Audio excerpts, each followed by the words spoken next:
90%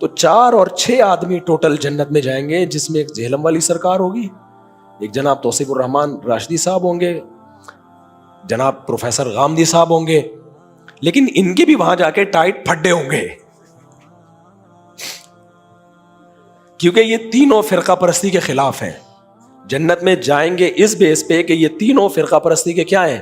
خلاف ہیں. اس بیس پہ ان کو جنت ملے گی، کیونکہ یہ حنفیوں کو مانتے ہیں، کیونکہ ہم تو مقلد ہیں نا، اندھے مقلد ہیں ان کی رائے میں. تو اندھا مقلد کہاں سے جنت میں جائے گا بھائی؟ تو ہم لوگ جائیں گے جہنم میں سارے کے سارے. اور میرے تو اللہ معاف فرمائے اتنے بچوں کے ساتھ اتنی بڑی فیملی آدھی جہنم، تو اللہ بچائے. ہمارے خاندان سے نا کہیں اللہ بچائے یار جہنم سے، ڈر بھی لگ رہا ہے ایسی باتیں کرتے ہوئے، ٹھیک ہے نا. تو اب مجھے ایک بات بتاؤ، یہ 3 سے 4 آدمی ہوں گے ٹوٹل جو کہاں جائیں گے؟ جنت. اور ان کو جنت اس بیس پہ ملے گی کہ یہ کسی کی تقلید نہیں کی، یہ صرف قرآن حدیث کو مانتے تھے، اس بیس پہ جنت ملے گی. اصول ان کے ٹائٹ تھے بقول ان کے، لیکن وہاں جا کے ان کے کیا شروع ہوں گے جنت میں؟ پھڈے. کیونکہ ہر آدمی نے قرآن و حدیث کی تشریح دوسرے سے مختلف پیش کی ہوئی ہے. سمجھتے ہو کہ نہیں سمجھتے؟ تو اس لیے میرے بھائی یہ منجن بک رہے ہیں فرقواریت کے نام پہ. اور کوئی حنفی یا دیوبندی اگر غلط کر رہا ہے تو وہ دیوبندیت کے کھاتے میں مت ڈالو. دوسری بات میں بار بار آپ سے کہتا ہوں، دیوبندی کوئی فرقہ نہیں ہے. جہلم والی سرکار کہتی ہے 1857 میں دیوبند مدرسے کی بنیاد رکھی گئی، اس سے پہلے دیوبند نام کا کوئی فرقہ نہیں تھا. تو دیوبند مدرسے کی بنیاد رکھی گئی ہے، لہذا یہ 1857 میں پیدا ہونے والا فرقہ ہے. میں جناب سے عرض کرتا ہوں جہلم اکیڈمی کی بنیاد سن 2006 یا 7 میں رکھی گئی ہے. اگر 1857 میں دیوبند مدرسے کی بنیاد رکھنے سے ایک نیا فرقہ اس کو آپ کہہ رہے ہو، تو جہلم اکیڈمی تو 2057 7 یا 6 میں، ہو سکتا ہے سال آگے پیچھے ہو جائے، 2000 کے بعد ہی رکھی گئی ہے. تو یہ تو بالکل لیٹسٹ ورژن ہو گیا کہ نہیں ہو گیا؟ نہیں آئی میرا خیال ہے بات سمجھ. اور بھائی مدرسے کی بنیاد 1857 میں رکھی گئی ہے، فرقہ 1857 میں وجود میں نہیں آیا ہے. سوال پیدا ہوتا ہے جب فرقہ وجود میں نہیں آیا ہے تو اس کو دیوبند کا دم لگانے کی ضرورت کیا تھی؟ اس پہ سیدھا سیدھا مسلمان بولتے ہیں اپنے آپ کو. دم لگانے کی ہم نے نہیں لگائی ہے، یہ دم پبلک نے لگائی ہے. کیونکہ کچھ علماء ایسے تھے، جناب احمد رضا خان بریلوی صاحب، ان کے نظریات بہت ڈیفرنٹ تھے. وہ میلاد شریف اور تیجا 40واں 12 ربیع الاول ان چیزوں کو بہت پروموٹ کیا انہوں نے. تو جن لوگوں نے احمد رضا خان بریلوی کو فالو کیا ان کو بریلوی کہا جانے لگا. جنہوں نے ان کو فالو نہیں کیا، یہ نہیں کہ جنہوں نے علماء دیوبند کو فالو کیا، نہ، جنہوں نے احمد رضا خان بریلوی کی تعلیمات سے اتفاق نہیں کیا، ان کو عوام نے فرق کرنے کے لیے کیا کہنا شروع کر دیا؟ دیوبندی کہنا شروع کر دیا. ورنہ یہ وہی اسلام ہے جو ہندوستان میں آیا تھا، قدیم اسلام. سمجھتے ہو کہ نہیں سمجھتے؟ اور وہ فقہ حنفی کی شکل میں آیا تھا.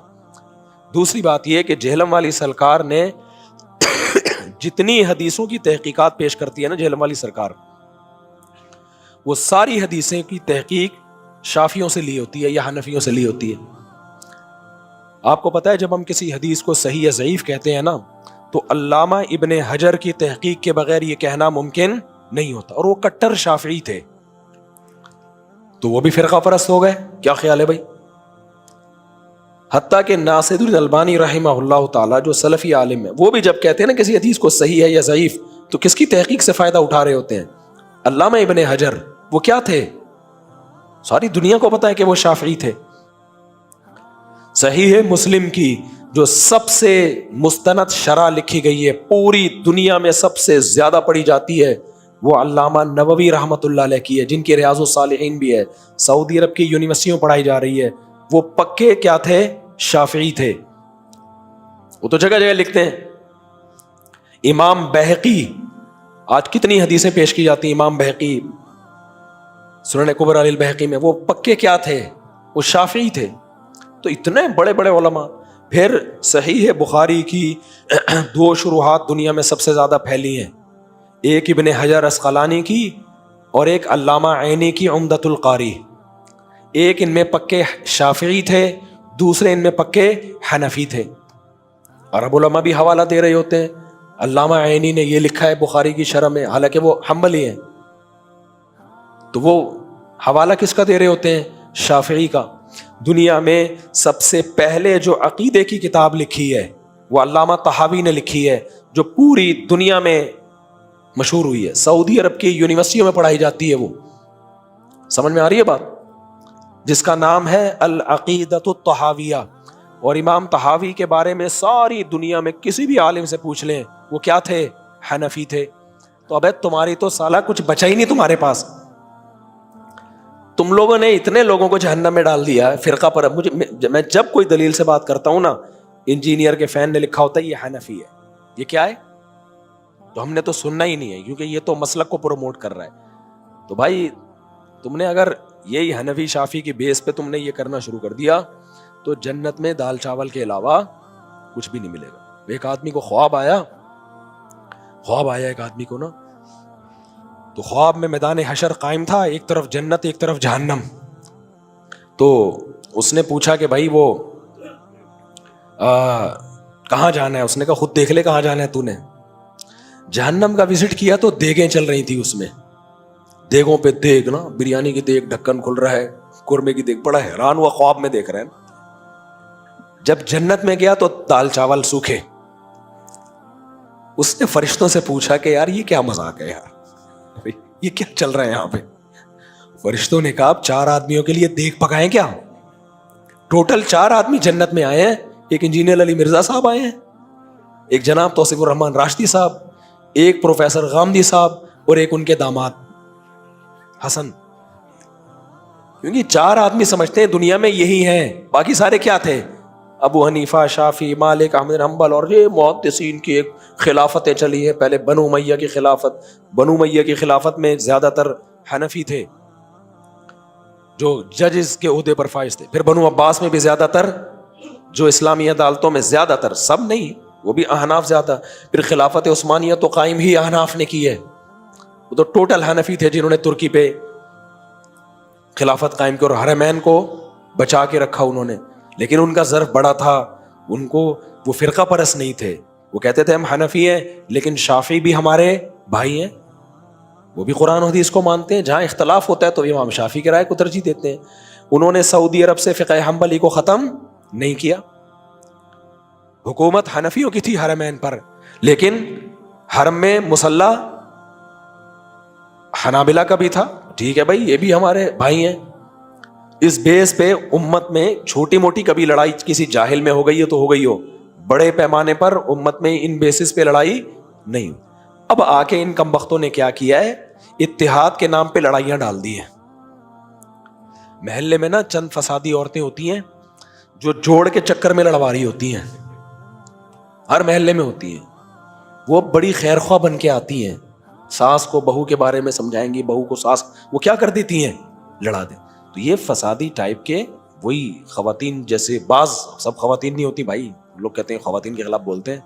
میں پاگل تھوڑی ہوں، میں اپنے گھر میں عزت کے ساتھ میں نے رہنا ہے. تو بعض مرد بھی فسادی ہوتے ہیں نا، جن کی میں مثالیں دے رہا ہوں تو مرد ہیں. تو دوسری بات یہ، ابھی پھر یہ سارا چیپٹر رہ جائے گا، بس اتنا ہی کافی ہے آج کے. اب ہم آگے درس کی طرف چلتے ہیں. یہ جو ہے سورہ مائدہ میں بہت سارے اللہ نے احکام ہمیں دیے ہیں، جن میں پہلا حکم حرمت علیکم المیتۃ والدم ولحم الخنزیر وما اہل لغیر اللہ بہ. یہ بھی اسلام کی خوبی ہے کہ اللہ نے نا ہمارے لیے ناپاک چیزوں کو حرام کر دیا. اچھا کچھ چیزیں ایسی ہوتی گندی ہیں، لیکن ان کی گندگی کو آپ الفاظ میں ایکسپلین نہیں کر سکتے. دلائل کی دنیا میں گندا ہونا ثابت نہیں کر سکتے. وہاں ہمیں ضرورت ہوتی ہے خدائی تعلیمات کی، ایک ایسی ذات کی جو کہہ دے کہ غلط ہے تو سب مان لیں کیا ہے؟ غلط. مثال کے طور پر، مثال بڑی بیہودہ ہے لیکن اب کیونکہ اس کا آلٹرنیٹ کوئی ہے نہیں. دیکھو، محرم رشتوں سے شادی کرنا یہ اچھا عمل ہے یا پلید عمل ہے؟ بہن سے شادی، بیٹی سے شادی، غلیظ گندا پلید عمل ہے یا نہیں ہے؟ لیکن اگر کوئی آپ سے ڈیبیٹ شروع کر دے کہ کیوں گندا عمل ہے، آپ دلائل کی دنیا میں ثابت کر سکتے ہو؟ بولو نا، آپ دلائل کی دنیا میں ثابت کر سکتے ہو؟ میں نے بتایا تھا نا، ایک فرانسیسی خاتون آئی مجھ سے کہنے لگیں کہ یہ اسلام میں ہومو سیکسولیٹی منع کیوں ہے؟ میں نے کہا گندا عمل ہے، یہ تو لڑکا لڑکے سے کر رہے ہیں تو گندگی ہے۔ کہنے کیا مطلب گندگی کیوں ہے جب وہ بھی راضی ہے وہ بھی راضی ہے؟ تو اب ان لوگوں سے کوئی کہے کہ اگر کوئی باپ معاذ اللہ بیٹی کے ساتھ یہ ریلیشن کرتا ہے، اس کو تو آپ بھی گندا کہتے ہو نا، گورے بھی کہتے ہیں گندا عمل ہے، تو آپ بتا دو اس میں گندگی والی کیا بات ہے؟ تو کچھ چیزیں محسوس کرنے کی ہوتی ہیں، اگر آپ میں گندگی نہیں ہے تو آپ کو خود صحیح ہوا فطرت پہ، تو آپ کو لگے گا بھائی یہ گندا ہے، چاہے ہم الفاظ میں اس کو ایکسپلین، یہ پلید عمل ہے، چاہے الفاظ میں ایکسپلین نہیں کریں ہم۔ اور آسان مثال دیتا ہوں، ایک آدمی گوں کھا رہا ہے، گوبر، شروع میں گوبر کھانے سے انسان کو تکلیف ہوتی ہے، کیا خیال ہے؟ بو آئے گی نا، لیکن عادی ہو گیا تھوڑا تھوڑا، جیسے جادوگر ہوتے ہیں نا، یہ گوبر کھاتے ہیں۔ 2 جادوگروں کا عاملوں کا پھڈا ہو گیا تھا وہاں لانڈی میں، تو پھڈا ہو گیا نا تو وہ راز اگلنا شروع، پھڈے میں آدمی سچ سچ بولنا شروع کر دیتا ہے، تو ایک دوسرے سے کہہ رہا ہے ابے تو کتنا بڑا جادوگر ہے، تو بتا کتنا گوں کھاتا ہے۔ یہ جادوگر گندگی میں رہتے ہیں نا تاکہ جنات کی ان سے دوستی ہو جائے، تو اس نے بتایا میں تو اتنے کھا لیتا ہوں پیڑے گوبر کے، تو کتنے کھا لیتا ہے؟ تو وہ حیران ہو رہا تھا، تیسرا بندہ بے سال کی، تم کیا کھا رہے ہو یار؟ تو یہ جو گوبر ہے نا، گوبر کوئی کھا سکتا ہے نا، بہت گندا ہے، لیکن آپ یوز ٹو ہو جاؤ نا، تھوڑا تھوڑا تھوڑا تھوڑا تھوڑا، اور امیون سسٹم بھی آپ کا اسی حساب سے بڑھتا رہے، ایسا نہ ہو کہ مر جاؤ، تو آپ کو یہ گندا بولو نہیں لگے۔ آپ دیکھ لو نا، کچھ لوگ گندگی کے عادی ہوتے ہیں، نہاتے نہیں 6 مہینے، تو ان سے کوئی بولے یار پسینے کی بدبو آ رہی ہے، گندے ہو، تو میں محسوس نہیں ہو رہا، وہ کہہ رہے نہیں ہمیں محسوس نہیں ہو رہا، تو وجہ کیا ہے؟ اس کی فیلنگ چینج ہو گئی ہے، سمجھتے ہو؟ تو اب مسئلہ یہ ہے کہ جیسے جو گوں کھا رہا ہے، آپ اس کو دلائل سے ثابت کرو یہ گندا ہے، اس کی دلائل کی دنیا میں آپ جنگ نہیں جیت سکتے اس سے، اوکے کیوں گندا ہے؟ آپ کہو دیکھو اس میں سے تو بدبو آ رہی ہے، کہہ رہے تجھے آ رہی ہے مجھے تو نہیں آ رہی، آپ کو نہیں، کسی سے بھی پوچھو وہ کہتا ہے دیکھو شراب کی بدبو ہوتی ہے کہ نہیں ہوتی؟ ہوتی ہے، کتنے لوگ پیتے ہیں ان کو تو بدبو بولو نہیں آتی، جو سگریٹ پینے کے عادی ہوتے ہیں ان کو خود بدبو آتی ہے اس سے؟ نہیں آتی، ساتھ والے کو کتنی سخت بدبو آتی ہے۔ تو اتنی ایسا مناظرہ ہوگا، 6 گھنٹے ہو جائیں گے اور آپ کسی نتیجے پہ نہیں پہنچو گے، بالآخر آپ ہتھیار ڈال کے اس گوبر میں چینی ڈال کے آپ بھی اس کے ساتھ شریک ہو جاؤ گے کہ یار تو جیتا میں ہار۔ حقیقت یہ دلائل کی دنیا میں قائل نہیں کیا جا سکتا۔ اس سے پتہ چلتا ہے بھائی کچھ چیزیں ایسی ہوتی ہیں جس کے لیے پہلے سے آپ کا مزاج ٹھیک ہو، آپ نیچر اور فطرت پر ہو، تو پھر آپ فیلنگ کے ذریعے بتا سکتے ہو کہ یہ گندی ہے یا یہ اچھی ہے۔ فیلنگ اگر آپ کی نیچر پر ہے، اگر آپ کی فیلنگ نیچر پر ہے، بیٹی یا بہن سے شادی کا انسان تصور بھی نہیں کر سکتا۔ اگر آپ کی فیلنگ نیچر پر ہے، ہومو سیکشولیٹی کے عمل سے آپ کو الٹی سن کے بھی الٹی آنا شروع ہو جائے گی، لیکن نیچر چینج ہو گئی تو گئے کام سے۔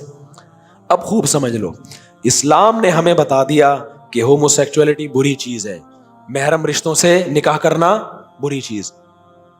کل جو آیتیں آئی تھی نا، اللہ نے بتایا ماں سے نہیں نکاح کر سکتے، بیٹی سے نکاح نہیں کر سکتے، اور پھپھی سے نکاح نہیں کر سکتے، خالہ سے نکاح بولو نا نہیں کر سکتے، اور سوتیلی بیٹی سے شادی نہیں کر سکتے، اپنی بہو سے شادی نہیں کر سکتے۔ یہ ہماری فیلنگ کو فطرت پہ رکھنے کے لیے، یہ دماغ سے نکال دو کہ ان سے کبھی، تمہاری ساس سے بھی نہیں کر سکتے، بہو اپنے سسر سے نہیں کر سکتی کبھی بھی نکاح، وہ باپ بن گیا ہے وہ۔ تو خوب سمجھ لو، جیسے یہ اسلام کا حسن ہے کہ اس نے ہمیں نیچر کے اصول بتا دیے کہ ماں بیٹی بہن یہ نکاح پلید عمل ہے ان سے، اور ان کے علاوہ جو غیر محرم عورتیں ہیں ان سے نکاح پلید نہیں ہے بلکہ تمہاری فطرت کا حصہ ہے. یہ اسلام اگر گائیڈ نہ کرتا تو عقل سے یہ چیزیں سمجھ میں نہیں آتی. تبھی تو گوروں میں ہومو سیکچولیٹی بھی پھیل گئی ہے, بیٹیوں سے زنا بھی پھیل گیا ہے, اور جو ایتھیس لوگ ہیں نا اب تو وہ بہن اور بیٹی سے نکاح کو بھی پروموٹ کر رہے ہیں. وہ کہہ رہے ہیں جانور بھی تو یہ کام کرتے ہیں نا, تو کر لیے انسان تو کیا ہے. تو اسی طرح یاد رکھو کچھ چیزیں کھانے پینے کی ایسی ہیں جو انسان جب سلیم الفطرہ ہوتا ہے تو اس کی طبیعت اس کی طرف کبھی بھی مائل بولو نہیں ہوتی. لیکن اگر اس میں خدائی تعلیمات ہمیں گائیڈ نہ کرتی تو ہم عقل کا غلط استعمال کر کے ان چیزوں کو حلال کر لیتے. جیسے مرا ہوا جانور, بکری مر جائے آپ کے گھر میں, انسانی طبیعت اس کے گوشت کو کھانا قبول بولو نہیں کرتی. اب گورے کی تو فطرت ہی چینج ہو گئی نا, گورے کی فطرت چینج ہو. اسی طرح کسی کتے نے جانور کا شکار کیا, بکری کا شکار کیا, ہرن کا, وہ مارا, اس کو کھا رہا ہے وہ. آپ اگر نیچر پہ ہوگے نا آپ کا دل نہیں چاہے گا کہ یہ جانور کاٹ کے میں کھا جاؤں, گھن آئے گی آپ کو. مہمان کو بولو گے نا ایک کتے نے مارا تھا, کھا رہا تھا, 6 بوٹیاں بچ گئی تھی تو میں لے آیا, یہ اس کے کباب ہیں. عقل پرست ہوگا تو آپ سے بحث, آپ کا شکریہ ادا کرے گا, تھینک یو بھائی, بوٹیاں دھو لی تھی نا کیونکہ کتے کا تھوک لگا تھا, ہاں دھو لی تھی, بس صحیح ہے, پاک ہے. تو اسلام کا مسلم قوم پر یہ احسان ہے کہ کھانے پینے کی چیزوں میں اسلام نے ایک حدود متعین کر دی. وہ چیزیں جو انسانیت پر زیب نہیں دیتی تھیں, انسانیت کے وقار کے خلاف تھیں, ان تمام قسم کے جانوروں پر اسلام نے پابندی لگا دی. تبھی خنزیر کو حرام کر دیا, کتے بلی کو حرام کر دیا. اور آپ حیران ہوں گے چائنا میں کتے بلی کھائے جاتے ہیں نا, سب چائنیز وہ بھی نہیں کھاتے, ان کو بھی گھن آتی ہے. میں جاپان گیا, میں نے بڑا سنا ہوا تھا یہ لوگ بلی کھاتے ہیں, پتا چلا نہیں کھاتے بھائی, جاپنیز بھی بلی نہیں کھاتے, چند لوگ کھاتے ہیں, ورنہ ان کو بھی بلی سے کیا آتی ہے, گھن آتی ہے. چائنا والے بھی سارے کتے نہیں کھاتے ہیں, مخصوص لوگ ہیں ان میں جو کتوں کو کھاتے ہیں. عقلی لحاظ سے تو کتا اور گائے میں کوئی فرق ہے نہیں, لیکن وہ مذہب سے اتنا دور ہو کے بھی ایک بیریئر ہے کہ یہ کتا جو ہے, کتے کے لیے تو انسان کھانے کی چیز ہے, انسان کے لیے کتا کھانے کی چیز نہیں ہے. تو یہ احکام اللہ نے ہمیں قرآن میں دیے گوشت سے متعلق.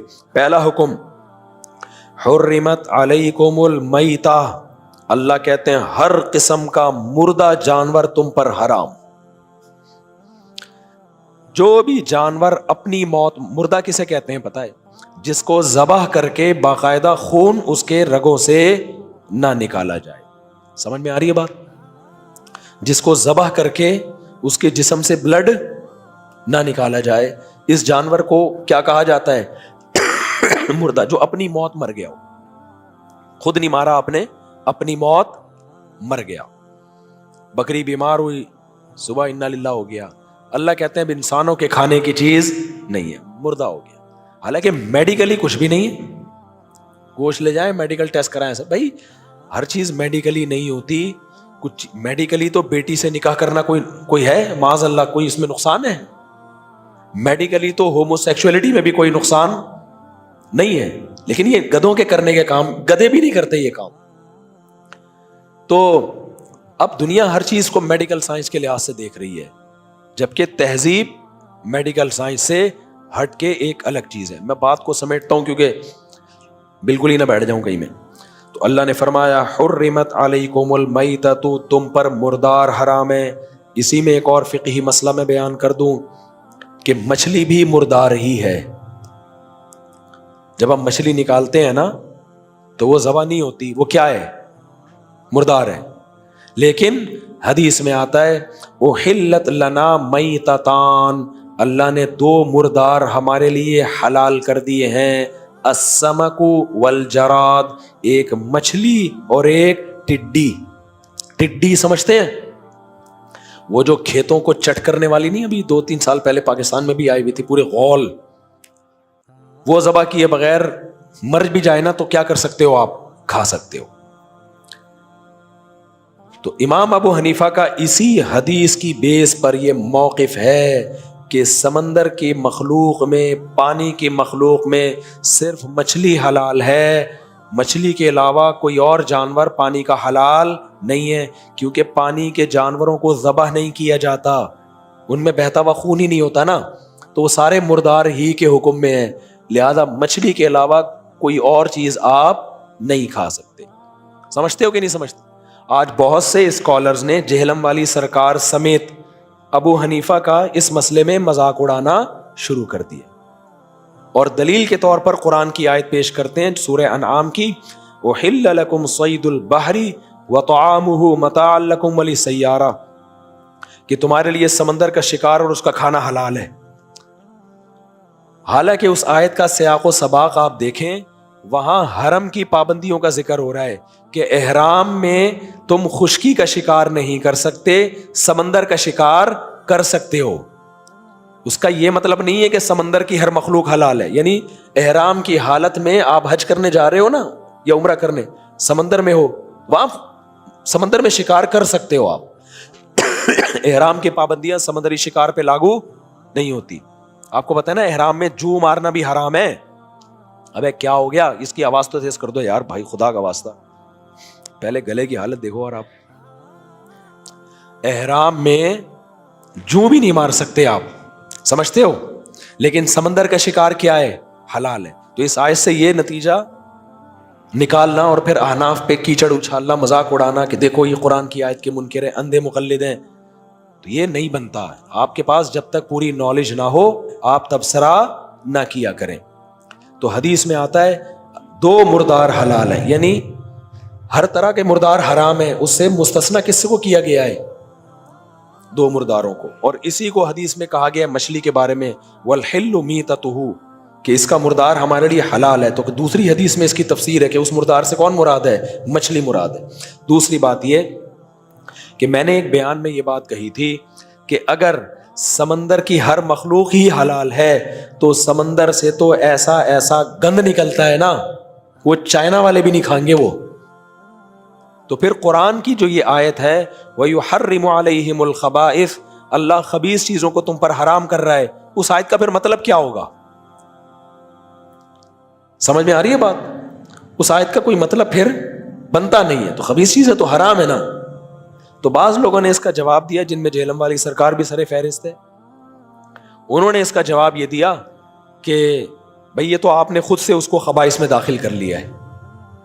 جب اللہ کہہ رہا ہے حلال ہے تو خبائث میں داخل نہیں ہے. تو میرا پھر ایک آخری سوال یہ ہے کہ اس کا مطلب یہ ہوا کہ پھر سمندر میں یا پانی کی مخلوق میں مگرمچھ اور کچھوا بھی حلال ہونا چاہیے. پھر آپ ایک جگہ ٹکو. اور سعودی عرب کے علماء شیخ صالح العثیمین, ان لوگوں کی رائے یہی ہے کہ سمندر کی ہر مخلوق حلال ہے. تو ان کا یہ فتویٰ موجود ہے کہ پھر وہ کہتے ہیں, ان سے کسی نے پوچھا کہ کیا مگرمچھ اور کچھوا بھی حلال ہے, انہوں نے کہا ہاں وہ بھی حلال ہے. ہمارے جو اسکالر ہیں نا وہ آدھی بات کرتے ہیں اور آدھی پی جاتے ہیں. تو پھر آپ پبلک کو صرف یہ نہیں بتاؤ کہ کیکڑا حلال ہے, پھر آپ پبلک کو یہ بتاؤ کہ کچھوے کے انڈے بھی آپ اسی طرح کھا سکتے ہیں جیسے مرغی کے انڈے پکا کے کھاتے ہیں, اور مگرمچھ کے انڈے بھی آپ کے لیے اسی طرح حلال ہیں جیسے کچھوے کے انڈے حلال ہیں. جہلم والی سرکار نے اس اشکال کا جواب دیا ہے. وہ جواب یہ دیا ہے کہ کیکڑا اس لیے حلال ہے کہ وہ پانی کے بغیر زندہ نہیں رہ سکتا, جبکہ مگرمچھ پانی کے بغیر زندہ بولو رہ سکتا ہے, اس لیے وہ حرام ہے. اور کچھوا بھی پانی کے بغیر زندہ رہ سکتا ہے. تو سرکار کی خدمت میں عرض یہ ہے کہ کچھوے کی 2 قسمیں ہیں, ایک ہوتا ہے خشکی کا کچھوا, ایک ہوتا ہے پانی کا کچھوا. اور مگرمچھ بھی زیادہ تر پانی کے اندر رہتا ہے. وہ خشکی کا جانور, کبھی کسی جنگل میں مگرمچھ دیکھا آپ نے؟ تو جیسے کیکڑا پانی میں رہتا ہے, کبھی کبھار انجوائے کرنے کے لیے باہر آ جاتا ہے, تو مگرمچھ بھی پانی کا جانور ہے, کبھی کبھار انجوائے کرنے کے لیے باہر آ جاتا ہے. تو جس دن انجوائے کرنے کے لیے باہر تشریف لائے, کائنڈلی آپ اس کو پکڑے, کباب بنا کے کھائیں.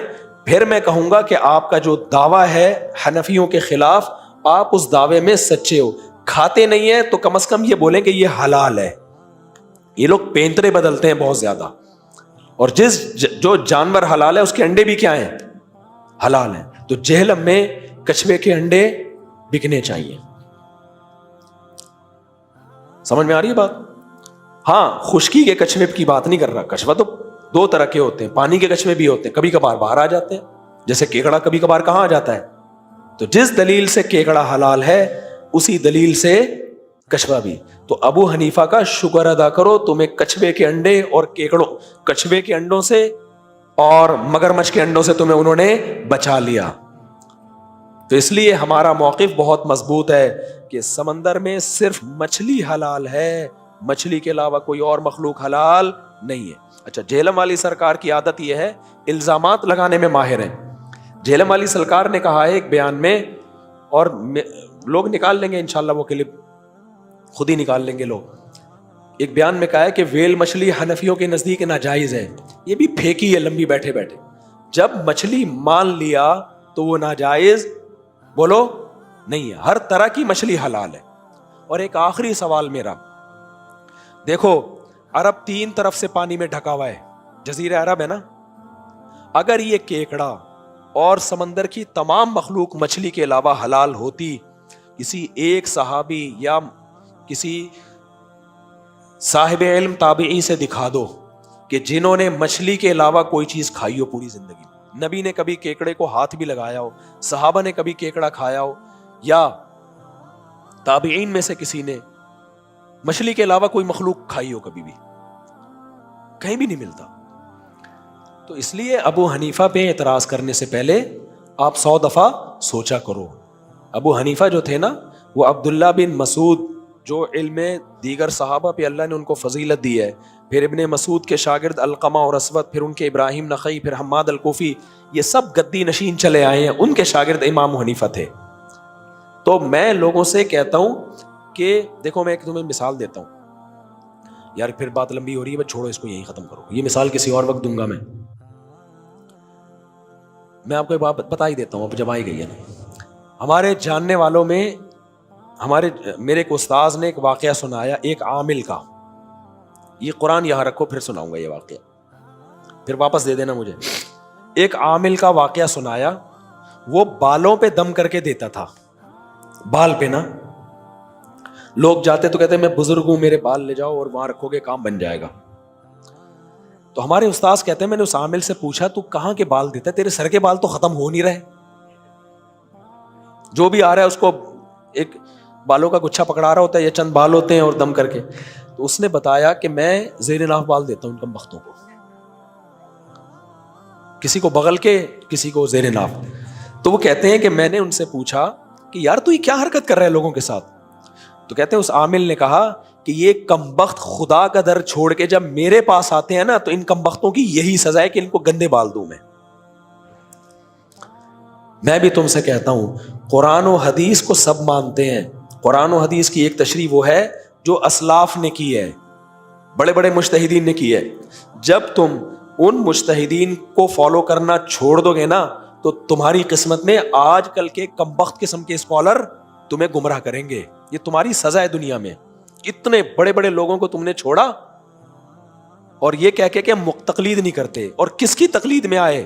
آج کل کے اسکالر کی, جن کو عربی پڑھنا نہیں آتی ہے, جن کو آیتوں کا ترجمہ کرنا نہیں آتا ہے. اس لیے ہم اگر مسلک پرست ہوتے ہیں نا, تو ہم اپنی طرف بلا رہے ہوتے ہیں آپ کو. ہم مسلک پرست نہیں ہیں, تبھی تو ہم کہتے ہیں مجتہدین کو فالو کرو.